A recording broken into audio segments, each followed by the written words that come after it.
नमस्कार, स्वागत है आप सभी का डीडी न्यूज़ के इस खास बुलेटिन एक्सप्रेस 100 में, जहां हम आपके लिए लेकर आते हैं राजनीति, मनोरंजन, देश, दुनिया, खेल और व्यापार जगत की सभी बड़ी खबरों को एक्सप्रेस यानी फटाफट अंदाज में। मैं हूं चंद्रशेखर जोशी। तो आइए शुरू करते हैं तेज खबरों का सिलसिला। प्रधानमंत्री नरेंद्र मोदी ने पश्चिम बंगाल में हजारों करोड़ की विकास परियोजनाओं का शुभारंभ और शिलान्यास किया। पीएम ने हुगली के आरामबाग में रेल, बंदरगाह, तेल पाइपलाइन, एलपीजी आपूर्ति और अपशिष्ट जल उपचार से जुड़ी परियोजनाओं की सौगात दी। पीएम ने लगभग 2790 करोड़ रुपए की लागत से विकसित इंडियन ऑयल की 518 किलोमीटर लंबी हल्दिया बरौनी कच्चे तेल की पाइपलाइन का उद्घाटन किया। पीएम ने कोलकाता के श्यामा प्रसाद मुखर्जी पोर्ट पर अवसंरचना को मजबूत करने के लिए अनेक परियोजनाओं का शुभारंभ और शिलान्यास किया। पीएम ने 2680 करोड़ रुपए की कई रेल परियोजनाएं राष्ट्र को समर्पित की। पीएम ने खड़गपुर के विद्यासागर औद्योगिक पार्क में इंडियन ऑयल के एलपीजी बॉटलिंग प्लांट का भी उद्घाटन किया। प्रधानमंत्री ने पश्चिम बंगाल में अपशिष्ट जल उपचार और सीवरेज से संबंधित 3 परियोजनाओं का भी उद्घाटन किया। पीएम ने इन परियोजनाओं को पश्चिम बंगाल के विकास के लिए अहम बताया।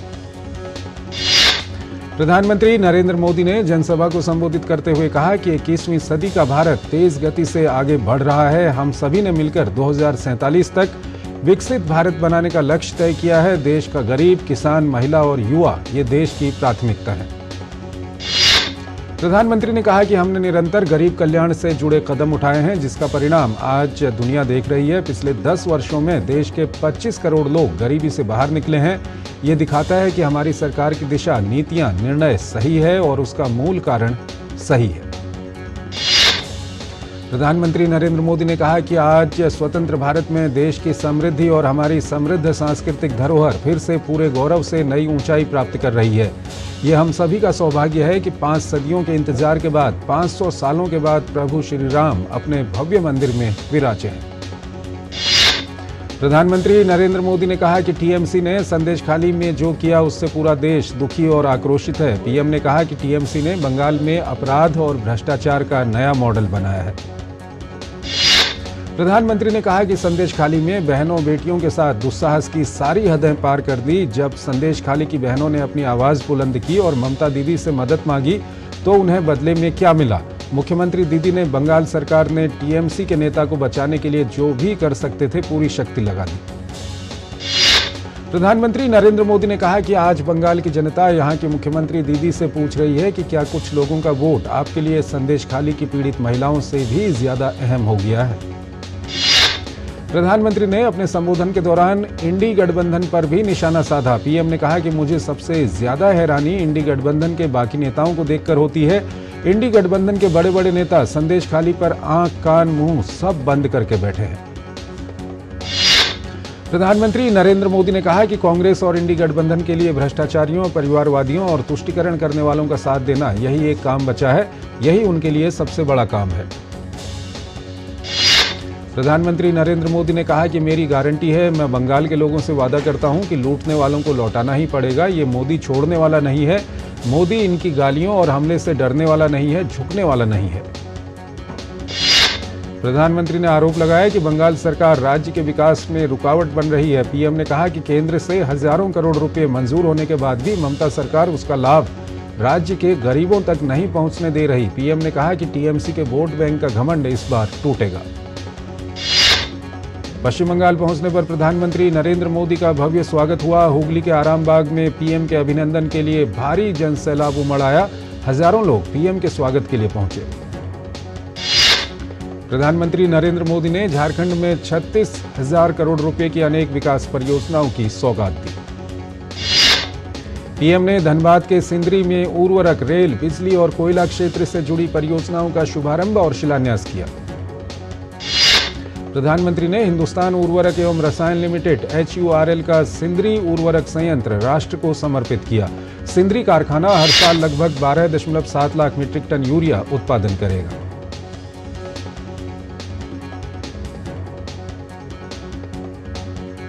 प्रधानमंत्री ने कहा, साल 2014 में देश 225 लाख मीट्रिक टन यूरिया का उत्पादन कर पाता था, जबकि जरूरत 360 लाख मीट्रिक टन की थी।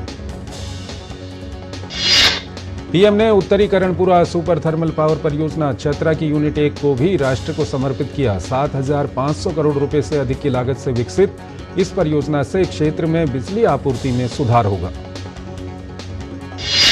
प्रधानमंत्री ने 17,600 करोड़ रुपए से अधिक की अनेक रेल परियोजनाओं का शुभारंभ और शिलान्यास किया। प्रधानमंत्री ने 3 ट्रेनों को हरी झंडी भी दिखाई। प्रधानमंत्री नरेंद्र मोदी ने झारखंड में कोयला क्षेत्र से जुड़ी परियोजनाएं भी राष्ट्र को समर्पित की। प्रधानमंत्री नरेंद्र मोदी ने झारखंड के धनबाद में विजय संकल्प महारैली को संबोधित किया। प्रधानमंत्री ने कांग्रेस और जेएमएम सहित इंडी गठबंधन पर जमकर हमला बोला। प्रधानमंत्री ने इन दलों पर परिवारवाद, भ्रष्टाचार और तुष्टीकरण का आरोप लगाया।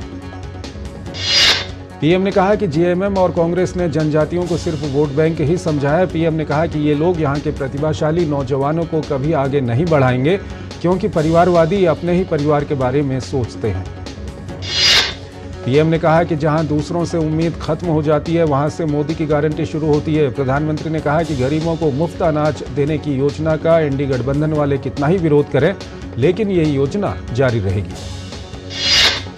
पीएम ने विकसित भारत के लिए विकसित झारखंड को अपना संकल्प बताया। प्रधानमंत्री ने भ्रष्टाचार को लेकर जेएमएम को जमकर घेरा। 2 दिन में 3 राज्यों के दौरे पर निकले प्रधानमंत्री नरेंद्र मोदी शनिवार को बिहार का दौरा करेंगे। पीएम औरंगाबाद और बेगूसराय में कई विकास परियोजनाओं की शुरुआत करेंगे।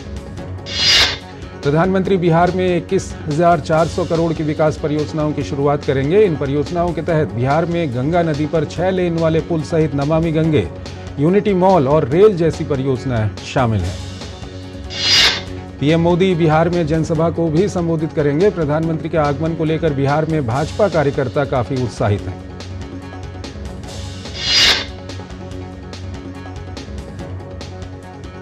एक छोटा सा ब्रेक।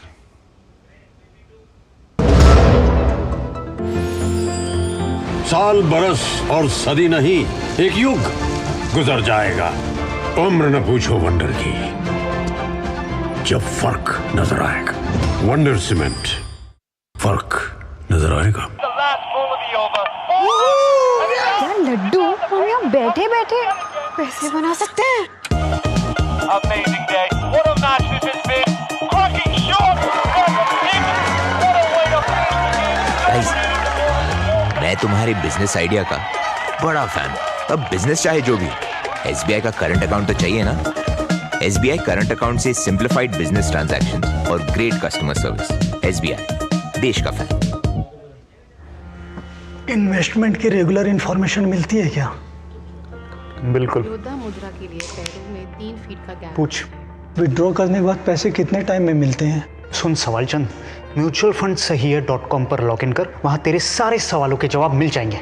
समझा? कौन सी वेबसाइट? म्यूचुअल फंड सही है .com। सही है। म्यूचुअल फंड निवेश बाजार जोखिमों के अधीन है। योजना से जुड़े सभी दस्तावेजों को ध्यान से पढ़ें।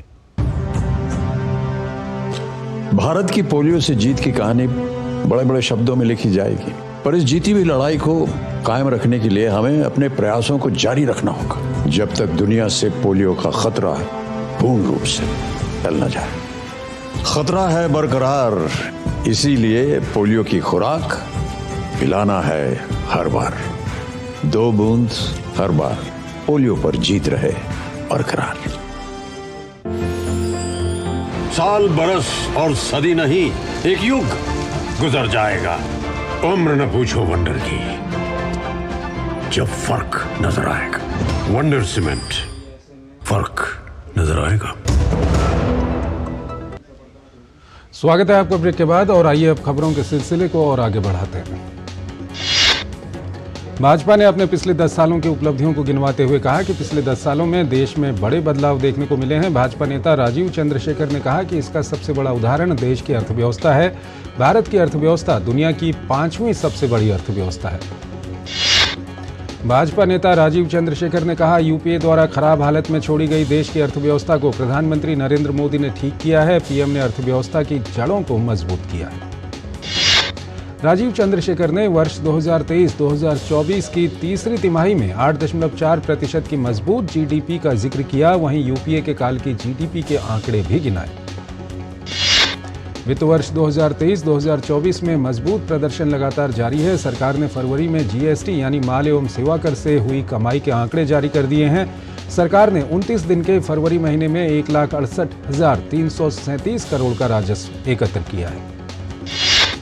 चालू वित्त वर्ष के शुरुआती 11 महीनों में देश के अंदर gross GST collection 18.40 lakh crore रुपए हो चुका है। यह पिछले वित्त वर्ष की समान अवधि के कर संग्रह से 11.7% अधिक है। केंद्र सरकार ने सभी 28 राज्यों को 1.42 लाख करोड़ रुपए की कर हिस्सेदारी की 2 किस्तें जारी करने को मंजूरी दे दी है। केंद्र सरकार की ओर से उपलब्ध कराए गए आंकड़ों के अनुसार पश्चिम बंगाल को 10,692 करोड़ रुपए जारी किए गए। पश्चिम बंगाल भाजपा प्रदेश अध्यक्ष सुकांत मजूमदार ने कहा कि ममता बनर्जी लोगों को गुमराह करने का प्रयास कर रही हैं। लोकसभा चुनाव से पहले तेलंगाना में बीआरएस को एक और झटका लगा है। बीआरएस नेता बीबी पाटिल भारतीय जनता पार्टी में शामिल हो गए हैं। बीबी पाटिल ने कहा, प्रधानमंत्री के नेतृत्व में देश हर मोर्चे पर तेजी से आगे बढ़ रहा है। पिछले 10 साल के कार्यकाल में प्रधानमंत्री ने पूरे देश का विकास किया है। राष्ट्रपति द्रौपदी मुर्मू ओडिशा दौरे पर हैं। राष्ट्रपति कटक में ओडिशा ब्रह्म कुमारीज के स्वर्ण जयंती समारोह में शामिल हुई।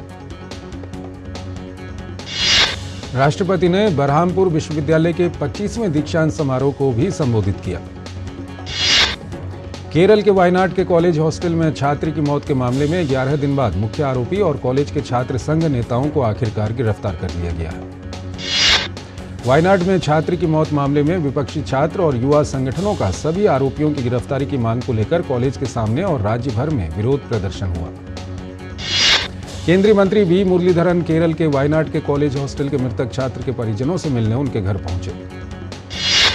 केरल के राज्यपाल आरिफ मोहम्मद खान वायनाड के कॉलेज हॉस्टल के मृतक छात्र के परिजनों से मिलने उनके घर पहुंचे।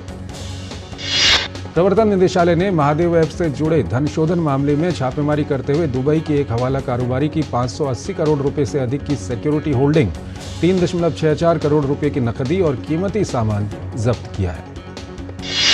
केंद्रीय मंत्री अनुराग ठाकुर ने बताया कि इंदौर चंडीगढ़ एक्सप्रेस को अब ऊना हिमाचल तक विस्तार देकर चलने की मंजूरी रेलवे से मिल गई है। रेल मंत्री अश्विनी वैष्णव ने गोरखपुर हटिया संबलपुर एक्सप्रेस को वर्चुअल माध्यम से हरी झंडी दिखाकर रवाना किया। 2024 के आगामी लोकसभा चुनाव की घोषणा से पहले चुनाव आयोग ने राजनीतिक दलों को एडवाइजरी जारी की है। आयोग ने राजनीतिक दलों को सार्वजनिक प्रचार में मर्यादा बनाए रखने की सलाह दी है। एक और छोटा सा ब्रेक।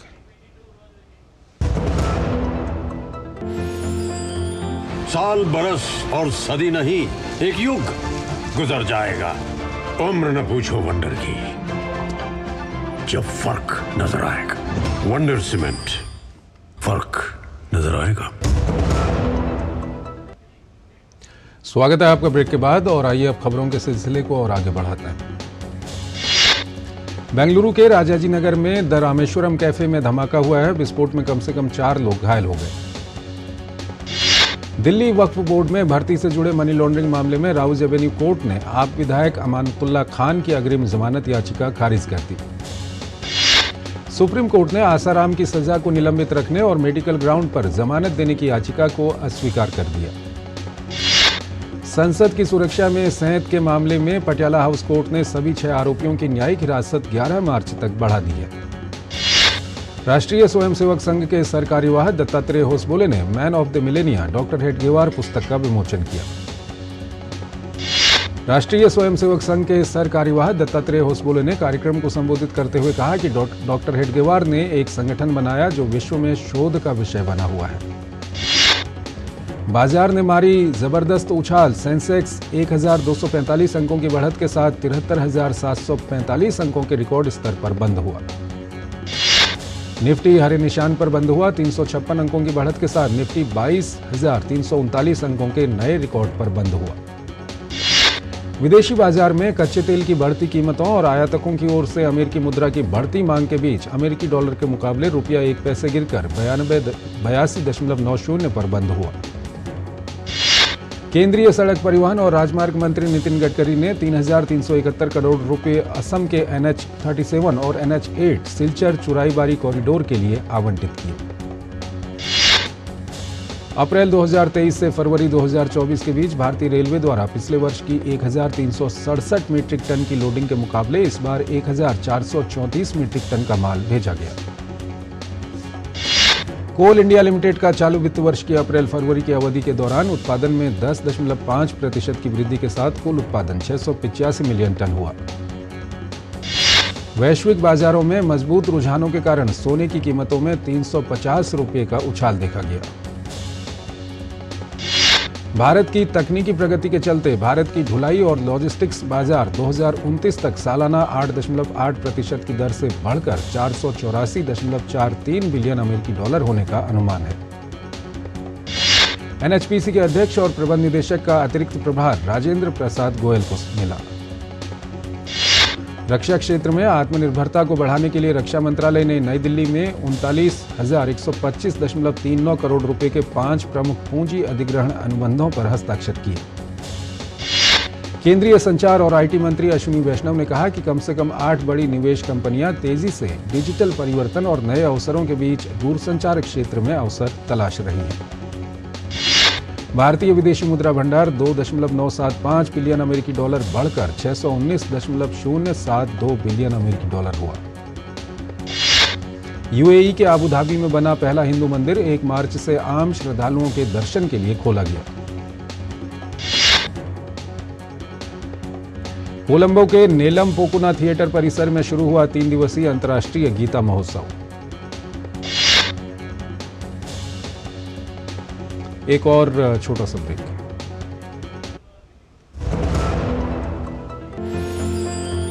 साल बरस और सदी नहीं, एक युग गुजर जाएगा। उम्र न पूछो वंडर की, जब फर्क नजर आएगा। वंडर सीमेंट, फर्क नजर आएगा। स्वागत है आपका ब्रेक के बाद और आइए अब खबरों के सिलसिले को और आगे बढ़ाते हैं। फलस्तीनी चिकित्सा और सुरक्षा सूत्रों के अनुसार गाजा शहर के पश्चिम में मानवीय सहायता प्राप्त करने की प्रतीक्षा कर रहे नागरिकों पर हुए इजरायली हमले में कम से कम 112 फलस्तीनियों की मौत हुई और 160 अन्य घायल हो गए। संयुक्त राष्ट्र महासचिव एंटोनियो गुटेरेस ने उत्तरी गाजा में एक घातक घटना की निंदा की जिसमें जीवन रक्षक सहायता की मांग करते हुए 100 से अधिक लोग कथित तौर पर मारे गए। विश्व स्वास्थ्य संगठन ने कहा कि गाजा में स्वास्थ्य प्रणाली ढहने की स्थिति में है। रूसी विपक्षी नेता एलेक्सी नेवल्नी को मॉस्को के चर्च के पास दफनाया गया। एलेक्सी नेवल्नी के समर्थकों ने उनकी अंत्येष्टि के दौरान यूक्रेन के साथ हो रहे युद्ध के खिलाफ नारे लगाए। रूस के रक्षा मंत्रालय ने यार्स अंतर्महाद्वीपीय बैलिस्टिक परमाणु मिसाइल का सफलतापूर्वक परीक्षण करने का दावा किया। ईरान में हो रहे हैं संसद और मजलिस खबरगान रहबरी के लिए चुनावों में सर्वोच्च नेता आयतुल्लाह अली खामनेई ने मतदान को धार्मिक कर्तव्य बताते हुए सबसे पहले वोट डाला। अमेरिका में होने वाले चुनावों के लिए कॉकस और प्राइमरी चुनावों का दौर जारी है। बांग्लादेश की राजधानी ढाका में 6 मंजिला इमारत में भीषण आग लगने से लगभग 45 लोगों की मौत और 22 लोग घायल। पोलैंड के किसानों ने बाल्टिक देश के माध्यम से यूक्रेनी अनाज के आयात के खिलाफ लिथुआनिया से सटी सीमा पर विरोध प्रदर्शन किया।